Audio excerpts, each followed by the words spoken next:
बच्चों, हम तो पहले के वीडियो में क्या सीखे थे? एकवचन, बहुवचन और उसके अर्थ और उसके उदाहरण के बारे में सीखे है ना। और एक बार मैं उसके बारे में बोलकर आज की अवधि शुरू करती हूँ। क्या है वचन? वचन का अर्थ क्या हुआ था? वस्तु या प्राणी की संख्या बताने वाले शब्द को वचन कहते हैं। हम सीखे हैं ना, किसी वस्तु या प्राणी की संख्या बताने वाले शब्द को वचन कहते हैं। और वचन में कितने भेद होते हैं? वचन में दो भेद होते हैं। कौन से हैं? एकवचन और बहुवचन। एकवचन का अर्थ क्या होता है? एक वस्तु या प्राणी के बारे में बताने वाले शब्द को एकवचन कहते हैं। मैं तो एग्जाम्पल बताई थी। क्या बताई थी एकवचन में? पत्ता, लकड़ी और किताब यानी पुस्तक बताई थी ना। ये तो एकवचन के उदाहरण है। अब बहुवचन का अर्थ क्या होता है? दो से अधिक। क्या होता है?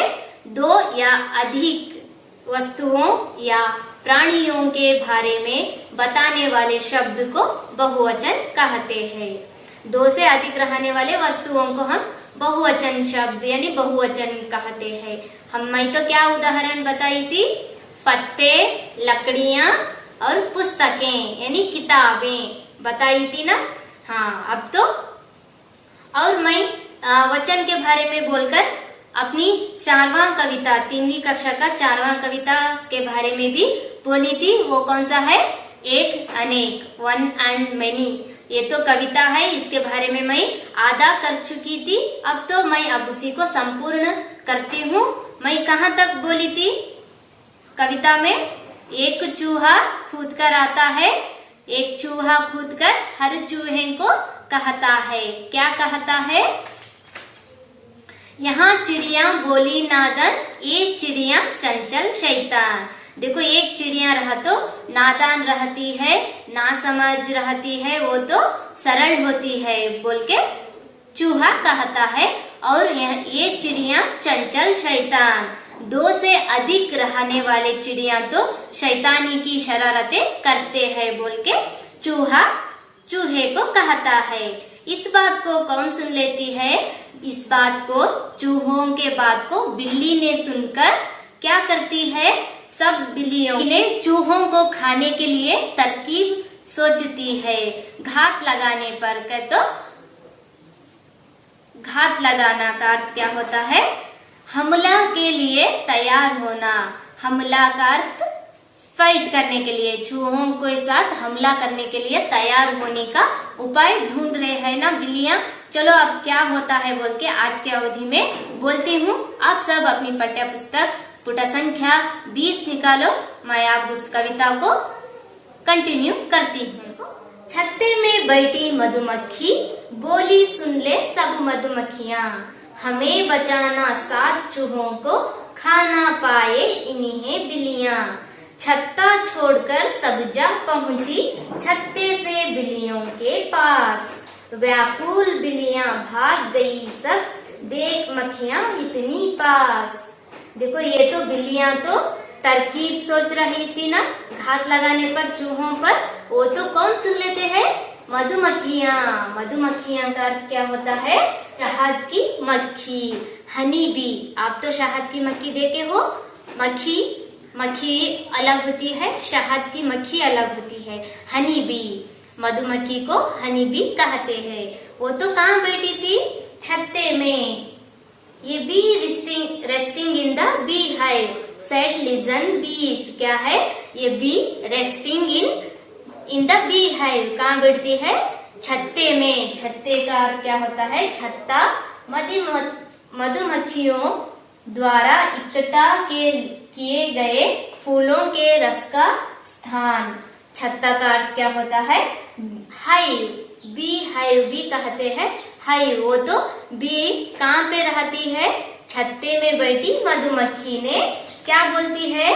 सुन ले सब मधुमक्खियाँ। सेड लिजन बीज कर बोल के बोलती है। सब मधुमक्खियाँ सुन ले बोल के बोलती है। वहाँ पे लाल मार्ग पे जो दिए गए शब्द देखो, मधुमक्खी ये तो एक वचन शब्द होता है, मधुमक्खियाँ बहुवचन शब्द होता है। हमें बचाना 7 चूहों को, खाना पाए इन्हें बिल्लियां। We must keep these 7 mice alive। क्या है? हमें बचाना है। किसे बचाना है? 7 चूहों को। कितने चूहे हैं वहाँ? 7। 7 का अंग्रेजी अर्थ क्या होता है? 7। वहाँ तो बिल्लियां से चूहों को हम बचाना है, 7 चूहों को बचाना है बोल के मधुमक्खियां बात कर ले रहे हैं। खाना पाए इन्हें बिल्लियां। Cats must not eat them please. देखो बिल्लियां तो चूहों को नहीं खाना बोल के खाना पाए इन्हें बिल्लियां बोल के मधुमक्खियों तो बात कर ले रहे हैं। छत्ता छोड़कर सब जा पहुंची। All the bees left the hive। क्या बोले? देखो छत्ता छोड़कर, हाइव छोड़कर सब पहुंची। कहाँ पहुंचती है? छत्ते से बिल्लियों के पास। And went to the cats। वहाँ पे चित्रण दिख रहा है। देखो मधुमक्खियां यहाँ पे बात कर ले रहे हैं। क्या बात कर रहे हैं? हम तो 7 चूहों को बचाना है, इन्हें बिल्लियां नहीं खाना है बोलकर मधुमक्खियां बात कर ले रहे हैं। और छत्ता छोड़कर, देखो यहाँ हाइव है ना, बी हाइव छोड़कर कहाँ जाते हैं? सब जा पहुंची छत्ते से बिल्लियों के पास। देखो हम बिल्लियों के पास जा रहे हैं ना, छत्ता छोड़कर सब मधुमक्खियां बिल्लियों के पास जाती है।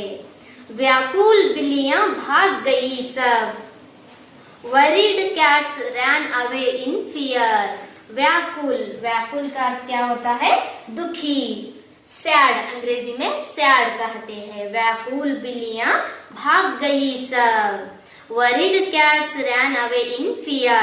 देख मक्खियां इतनी पास। To see so many flies near। देखो बिल्लियां तो व्याकुल हो जाती है, दुखी हो जाती है। कैकू होती है? कैकू क्योंकि मधुमक्खियां तो बिल्लियों के पास जाती है। इतनी पास देखकर बिल्लियां तो व्याकुल हो जाती है। देखो वहाँ पे चित्रण में दिख रहा है, बिल्लियों के पास मधुमक्खियां आ गए हैं, इसलिए बिल्लियां तो व्याकुल होकर भाग जाते हैं। यहाँ तो चूहों बिल्लियों से बच जाते हैं। मधुमक्खियां चूहों को हेल्प सहायता करते हैं। यहाँ इस कविता से हमको क्या मालूम हुआ है? इस कविता से हम क्या सीखे हैं बच्चों? इस कविता से हम एक अनेक शब्दों के बारे में सीखे हैं ना। अब इस कविता में आने वाले समानार्थी शब्द के बारे में बोलती हूँ। देखो इस कविता में समानार्थी शब्द जो है, पहले समानार्थी का अर्थ क्या है बोल के बोलती हूँ।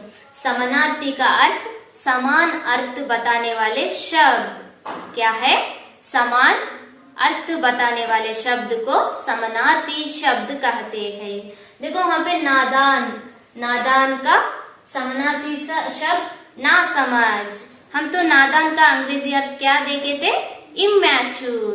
वो तो इसका समानार्थी शब्द ना समझ, सरल आता है ना, वो तो समानार्थी शब्द बनता है। और नेक्स्ट व्याकुल का समानार्थी शब्द दुखी। हम व्याकुल का अंग्रेजी अर्थ क्या देखे थे? सैड, लेकिन समानार्थी शब्द दुखी।